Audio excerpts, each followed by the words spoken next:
need your blessings. Pour it out. I need your blessings. Pour it out.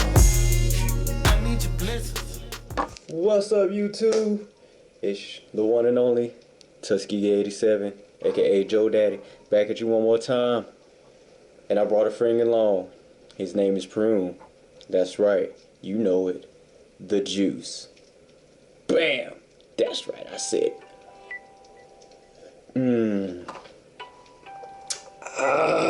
The fire, the power. I can feel the cleansing in my body. And now it's time for me to help you cleanse your mind and soul. So guess what? If you haven't gathered already by the title of this video, we're going to be talking about checking yourself, using the Bible as our spiritual mirror. Now, a lot of times, you know, before you go out somewhere, you always want to make sure you look all nice and dapper down. Make sure you're looking pretty. You know, you whip out your mirror, you look at yourself in and say, yeah, that's right, I'm looking good. My hair is fine. My clothes are straight, right? Well, have you tried doing that on the inside with your spirit and with your soul? I mean, matching what the outside looks like. We're going to go into about 3 different things in discussion. We're going to be talking about how you think. We're going to be talking about what you let into your life, and then the quality of your works. Now, you're thinking, quality of works? What I let into my life and how I think? What does that have to do with anything? Though I can't see the correlation. Well, you just wait. We're going to dive into this thing, and we're going to exegete some scripture today, or do a little bit of exegete, and not a lot, you know, but just give you something to think about. So, without further ado, this is how you check yourself. We're going to start off today in Proverbs chapter 23, and we're going to go to verse 7. Now, just to let you all know, I'm not, just coming up with all this stuff off the top of my head. I do have notes that I've studied and read up on. Also, I like to bring the lovely word. Again, this is my father's study Bible, which I borrowed from him. And this is in the New American Standard Version, so it's not the King James Version that I normally use, but this is a Master Study Bible, so I'm able to get a little more insight from that. So again, we're going to jump into this thing. Proverbs chapter 23, verse 7, and it reads as such. For as he thinks within himself, so is he. He says to you, eat and drink, but his heart is not with you. So a man is what he thinks. Interesting. Plain enough said, right? Well, I'm going to give you a little bit of background on this. Chapter 23 in Proverbs. I love Proverbs, by the way. It's like one of my favorite books of the Bible. But this chapter talks about conduct on life. And please ignore all the beeping you hear in the background. That's just my phone getting exploded on just craziness. The power's out right now, but I'm still able to make this video. That's okay. Everybody's checking on me, making sure I'm good. I love it. You know, gotta love the brothers. Gotta love the brothers. Anyway, so in this part, in verse 6, it's talking about do not eat the bread of a selfish man, or desire his delicacies, essentially, or else you become like him. Basically, you can tell a selfish individual by the way that they act, by the things that they do, by the lifestyle that they live. This is kind of a, if you desire the things that he has, then you begin to start thinking like him. You begin to start thinking, oh, well, I want the things that he has. And you start to take on that mindset, take on that role. And again, it warns us here that as a man thinks within himself, so you become. So if you want all these possessions and you want all these things to be me, mine, then your mind starts to be transformed in that particular manner. So again, we're going to press on. I'm going to try to make this as quick as possible as I can. We're going to move on to Romans 12, verse 2. And give me a second to flip over there. I had a bookmark. I just forget which one is the bookmark for Romans. But I know where Romans is, so that makes it easy. Pow! Sorry for the camera wobbling back and forth. I'm on a different platform today. Anyway, Romans 12, verse 2. And it reads as such. And do not be conformed to this world, but be transformed by the renewing of your mind, that you may prove what the will of God is, that which is good and acceptable and perfect. Okay, you just read me a bunch of stuff from verse 2. What are you even talking about right now? Well, pretty much said, kind of go along with the way that you think. Have you ever noticed how some people act and how you tend to judge people based on their outward appearance and judge their character? Well, the reason being behind that is generally whatever someone's thinking on the inside tends to come out on the outside. So if you look at someone's dress and appearance, let's say a business person, for example, if they're business minded and all about business, getting things done, they'll have a certain type of dress about there. They'll have a certain type of attire. They'll be wearing collared shirts most of the time. They'll be wearing dress slacks, or they'll have their clothes pressed and ironed or looking somewhere relatively decent, especially if they're all about business. Even when they're not doing business, it just becomes a part of them because that's how their mind is thinking. Is, oh, I have to stay in this presentable manner because you never know when the opportunity may present itself for me to do business with someone, and my appearance has a role in that. Again, if we dive a little bit deeper into this,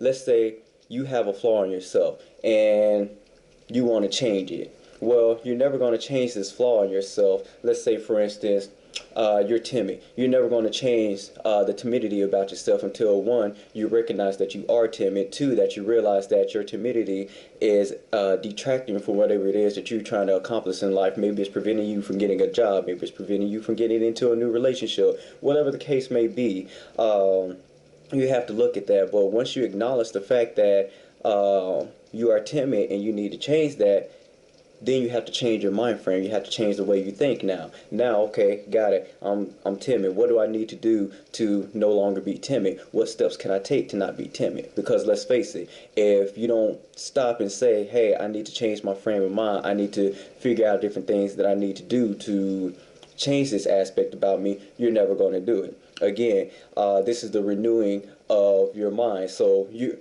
you start to transform once your mind has been renewed, once your frame of mind has been changed, if you will. That's what they mean by renewing. And again, transformation, it becomes apparent on the outside.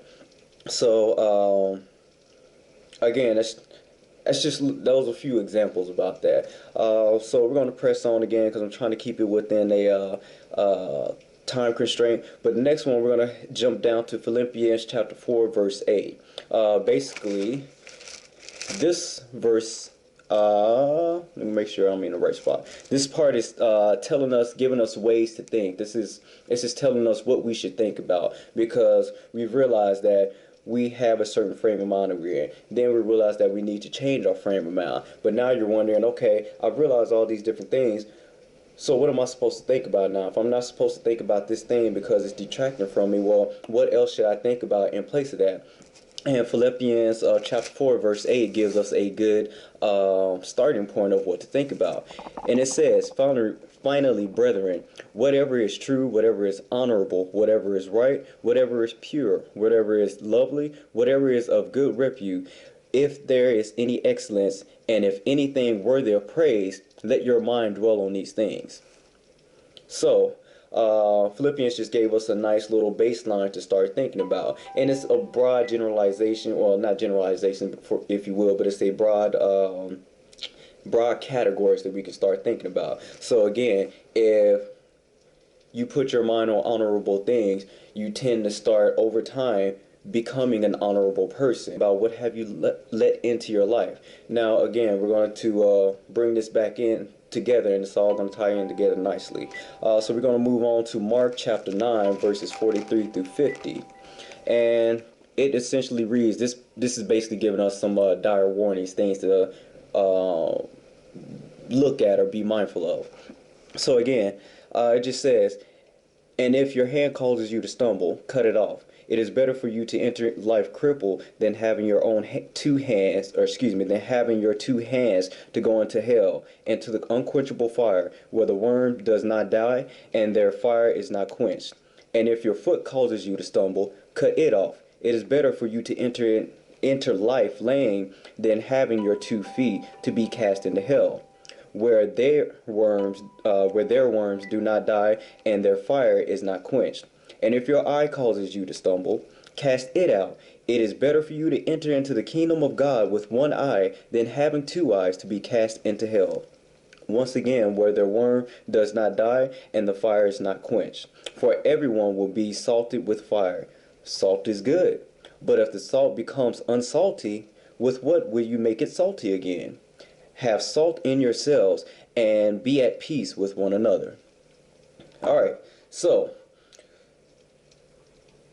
you've realized that there is some change that needs to happen in your life. You've accepted that. You have started to change your frame of mind. You have realized that in order for me to get out of this stint, in order for me to better myself and better my life, there are some things I need to let go of and push off to the side. If watching TV all the time, playing video games, or just shopping all the time is detracting from where it is that you're trying to go, and more specifically what God wants you to do in your life, then you have to realize that, and you have to come to terms and let it go. Because as it was put to me once, the things that you let go of to get closer to God were never yours to have in the first place, because God has a whole other set of things for you that is much better than what you have now. So again, you can't receive the good without letting go of the old bad. And it was put to me once by a pastor's wife that, it's like taking off on a rocket. The higher you go, the less things begin to come off of that rocket. So in the different stages, when it launches, you have your first stage with your boosters and everything. Once you reach a certain height, those boosters drops off because you don't need those anymore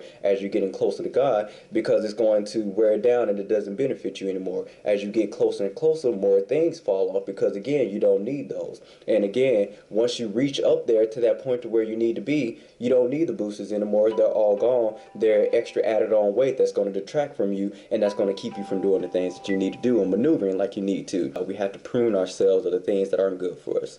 And speaking of pruning, we're going to jump over to John 15, 2 through 6.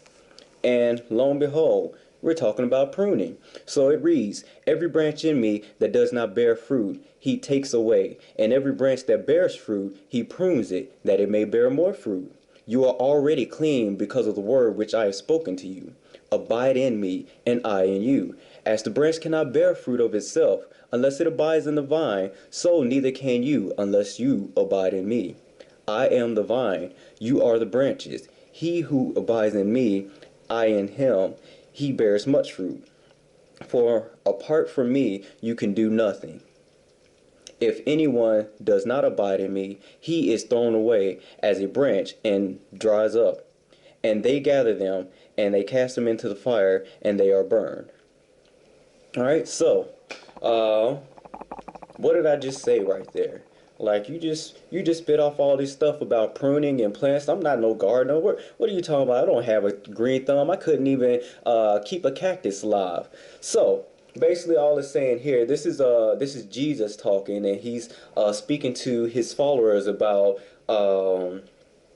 He's giving them an analogy, if you will. The Bible is filled with all types of analogy. God gives us principle, then he gives us analogies to help us better understand what it is he's trying to tell us or teach us, if you will. So again,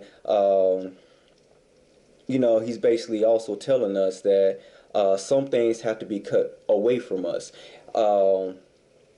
You have to be pruned. You have to use the talents that you were given to make a product. And once your product is made, God would take the products that you made and he will take a look at it and say, okay, this is good. Now go forth and continue to produce more products, because again, you can't just produce something once and have God take it and then that's it and that's done. No, you're supposed to continue to produce until your time has expired here. Now, if there are things attached to you that are preventing you from producing, as with the tree, if there's dead limbs on it, that dead limb is eventually going to spread throughout the rest of the living tree and essentially kill it over time. But it may not be noticeable to that tree, but again, over time, it will kill it unless you cut it off. So once you cut it off, that allows room for more growth, allows room for more productivity, if you will. And again, that's what this whole thing is talking about. It's just reiterating what we read in Mark.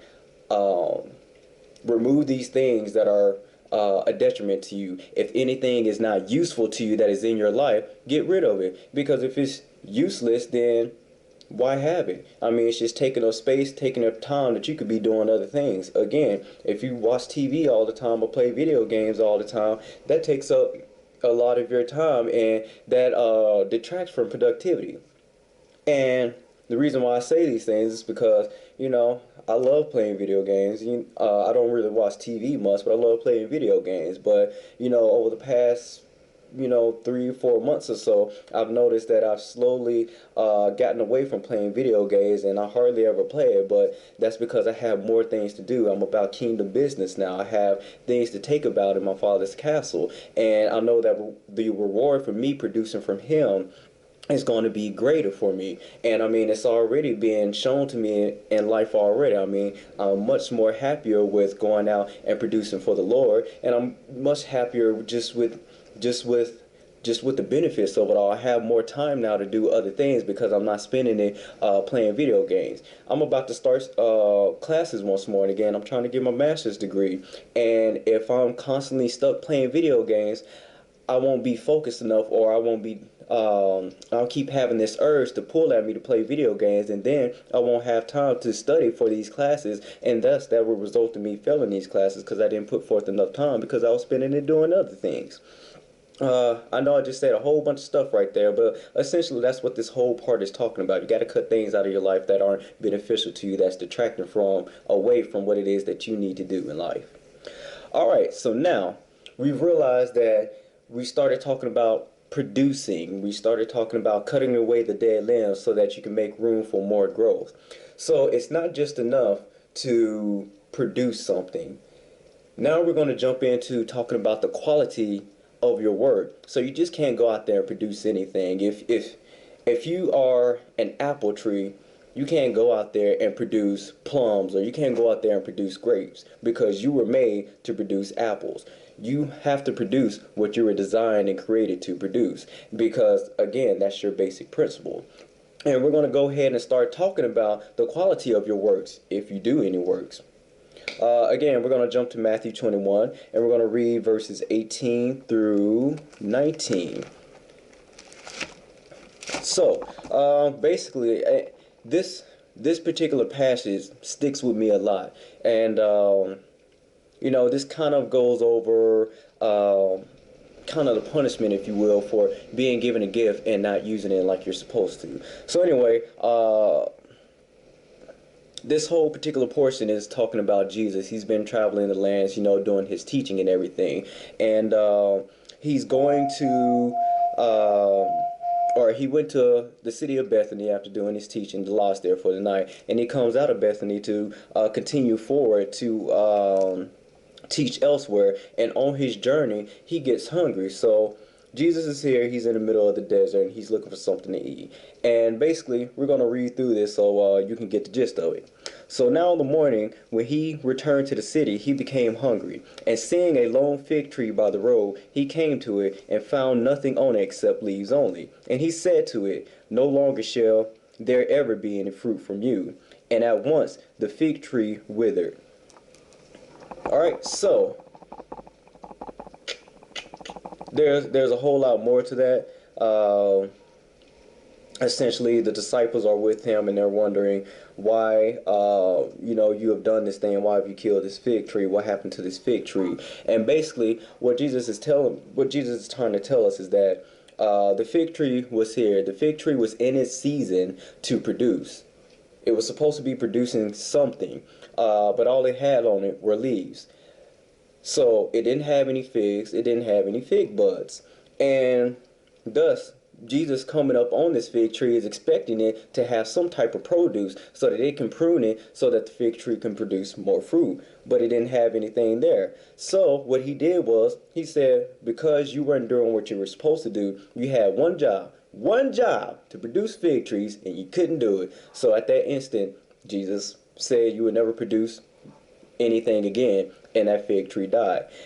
So that has stuck with me for a long time, and that resonates with me, because if you've been given all these gifts and talents and you're not doing anything with it, you're not producing anything productive with your gifts and talents, you're not using it to give back to God, then why even have these gifts and talents?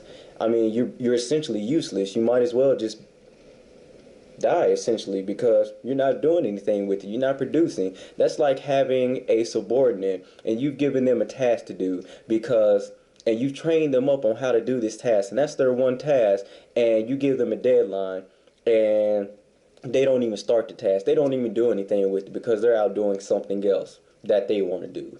Well, guess what? What are you going to do? After continuously going back and forth over and over, you're essentially going to get rid of them. You're going to fire them because they're not producing. They're not doing what you have hired them to do. And it's the same concept here. And speaking of talents, we're actually going to jump over to Matthew 25:14 and 30. And this is another passage that really speaks to me. Again, this is talking about the different talents. Now, again, this is an actual parable, and this is Jesus speaking to his disciples again, trying to teach them about producing for the Lord. So again, it says, "For it is just like a man about to go on a journey, who called his own slaves and entrusted his possessions to them. And to one he gave 5 talents, to another 2, and to one other 1, according to his own ability. And he went on his journey. Immediately the one who had received 5 talents went and traded them and gained 5 more talents. In the same manner, the one who had received 2 talents gained 2 more. But the one who received the 1 talent went away and dug in the ground, and he hid his master's money.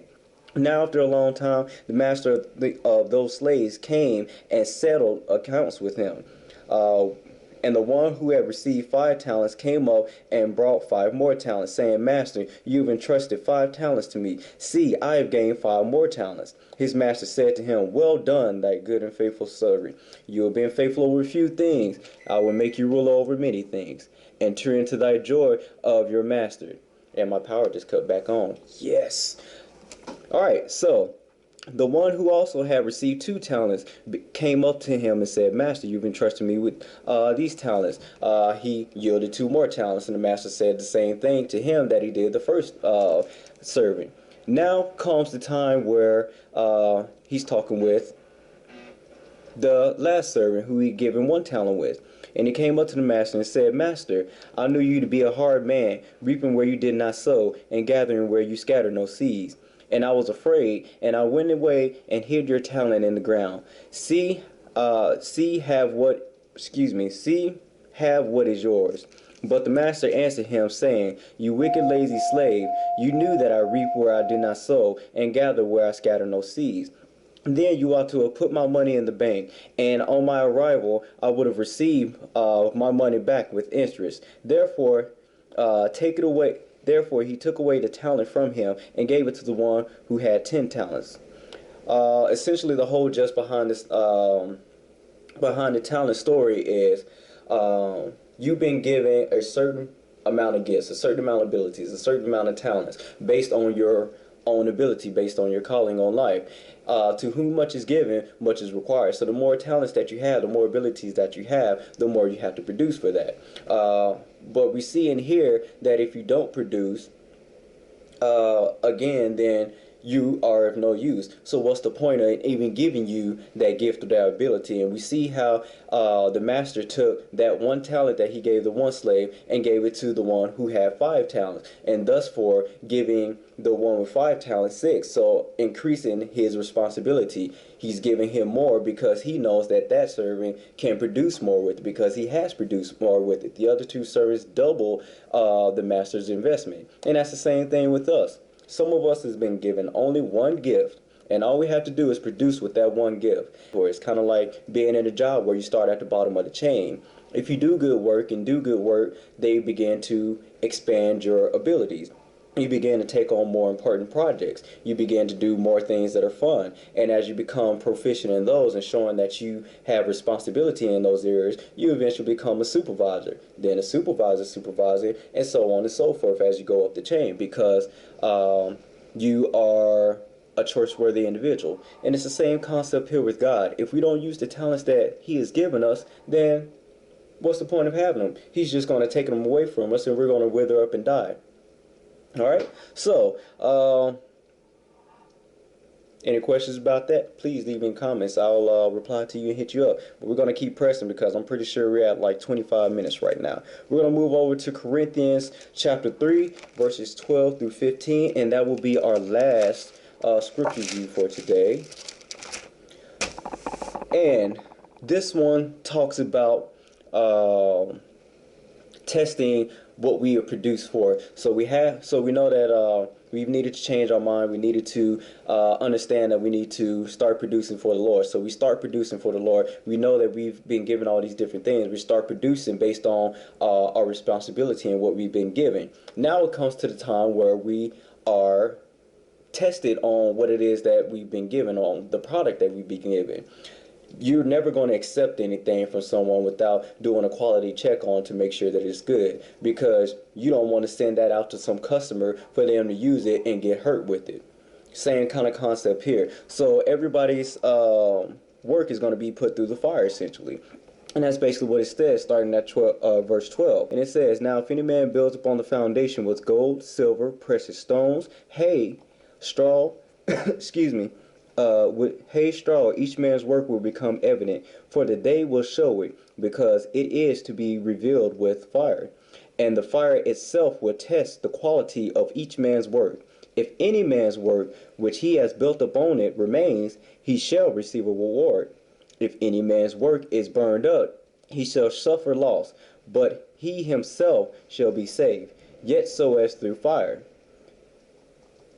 All right, so essentially, all that basically means is what you produce is going to be tested. If you're not producing anything good, it's going to be tested. If your work cannot survive the fire, it's not going to, or it's no good. Then you've done nothing. So all the things that you thought you've done throughout your life was meaningless. If you have to do the job, it's going to be shown. If you try to take shortcuts, it may look good on the surface, but when it starts to be tested, once the quality controls start to be implemented on it, it will become prevalent that your work was no good. So again, you have to be mindful of that. Just because you're producing something doesn't mean that it's good quality work. It's always, it's not about the quantity, but it's about the quality. And I'm pretty sure a lot of us have heard that before. It's all about quality, not quantity.